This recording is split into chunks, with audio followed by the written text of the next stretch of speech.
എനിക്ക് തോന്നുന്നു ഒട്ടുമിക്ക സ്ത്രീകളും, ഞാൻ ഉൾപ്പെടെയുള്ള എല്ലാ സ്ത്രീകളും ഒരു തട്ടോ മുട്ടോ തോണ്ടലോ ഇല്ലാതെ ബസ് നിറങ്ങി വന്നിട്ടില്ല. സ്കൂൾ കാലഘട്ടങ്ങളിലൊക്കെ അല്ലാതെ തന്നെ ഉണ്ടായിട്ടുണ്ട്. അല്ലാതെ കോഴിക്കോട് നഗരത്ത് വെച്ച് ഒരാൾ അസഭ്യം പറയുകയും പിന്നീട് അതിന്റെ പിന്നാലെ ഞാൻ കേസുമായിട്ട് കുറേ വർഷങ്ങളായിട്ട് നടന്ന ഒരു സംഭവം ഉണ്ടായിട്ടുണ്ട്. അപ്പോൾ ഇതല്ലാതെ തന്നെ ഞങ്ങൾ ചെറിയ ക്ലാസ്സിൽ തൊട്ട് ഞങ്ങൾ ഇതൊക്കെ അനുഭവിക്കുന്നതാ.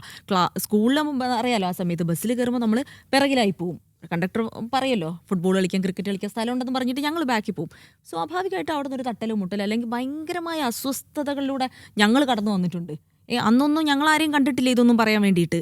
ഇങ്ങനത്തെ ആവശ്യങ്ങൾ ഉന്നയിച്ച് മുള്ളുവേലി വേണമെന്നൊക്കെ ഞങ്ങൾക്കും ആഗ്രഹം ഉണ്ടായിരുന്നു. അന്നൊന്നും ഇതൊന്നും നടന്നിട്ടില്ല.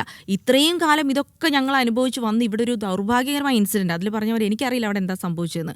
പിന്നെ അതിൽ ഞാൻ പറയാനിരിക്കുന്ന ഒരു കാര്യം, അതായത് ഒരു സ്ത്രീക്ക് അവർക്ക് നേരൊരു മോശമായ ഒരു നോട്ടം ഉണ്ടായാൽ പോലും തിരിച്ചറിയാൻ വിവേകം ഉള്ള ആളുകളാണ്, ഔചിത്യമുള്ള ആളുകളാണ്. അവർക്ക് അത് മനസ്സിലാക്കാൻ പറ്റും എന്നുള്ളതാണ്. അതൊരു ഇൻസ്റ്റിങ്ക്റ്റ് ഉണ്ടാവും, അവർക്ക് മനസ്സിലാവും. നിങ്ങൾ തൊടുപോലും വേണ്ട, ഒരു മോശം അർത്ഥത്തിലൊരു നോട്ടം നോക്കിയാൽ നമ്മൾ നിങ്ങളുടെ മുഖത്തേക്ക് നോക്കിയിട്ടില്ലെങ്കിൽ പോലും നമുക്കത് മനസ്സിലാക്കാൻ പറ്റും. അങ്ങനെ ഒരു ഇൻസ്റ്റിങ്ക്റ്റ് ഉണ്ട് നമുക്ക്.